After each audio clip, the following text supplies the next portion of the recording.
Boy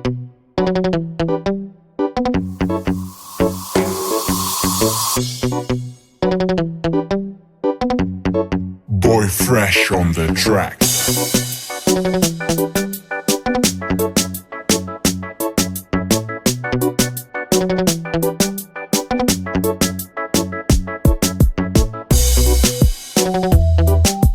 Hello family, hello everyone, welcome to Sim Reality ITV.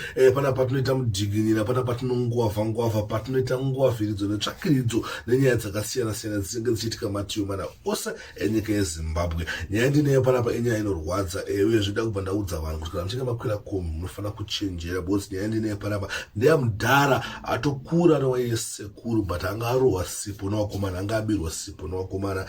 Saka ndine vhidhiyo yacho yandichakuplayirai panapa mubva mariona kuti mugare makachenjera, mugare makangwarira, kuti pamunopinda makombi bebe zive kuti vakomana vanonge vachingwavha vakomana vari pakutsvaka chinjangodona kataita munhu aitanga akangaro kawarairwa vakomana vanotora. Saka ngatichenjererei, ngatingwarirei, because nyika ina kumira zvakanaka, kune nhamo kunzoko. Saka vanhu vakutsvaga zveshuwa, saka ukaita kawarairwa unobirwa. Mamwe mavhidhiyo tinouya nawo kuti adzidzise vanhu nekungwadza vanhu, handii haasingori ngoti chete, ndekuti vanhu vangware vazive kuti maya kunze kuri kupisa. Ndibira sipo yangu mwanangu. Akubira sipo? Saka mazota se? Tamdzingirira. Oh, mazombata eni. Asasungwa ere? Hana kuzosungwa nokuti ipapa upanga ari kwacho kwanga une monya wena. Oh. Inga pakaipa. Takati kwa God given wena. Saka God given wachati chi? Azongotiregera anga achipenda. Oh. Anga chivala zvokwava zvezvi. Oh, anoziva nembavha.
Mota kana ichifamba muroti inogona kudonhedza chinhu. Pandatora inini pakabatsira munhu.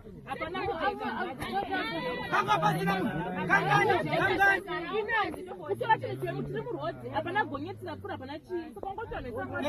Ndinotarisa mota dziri kumberi kuti pafamba mota yakaita sei. Mawanza kule vachitaura kuti masina angaenda.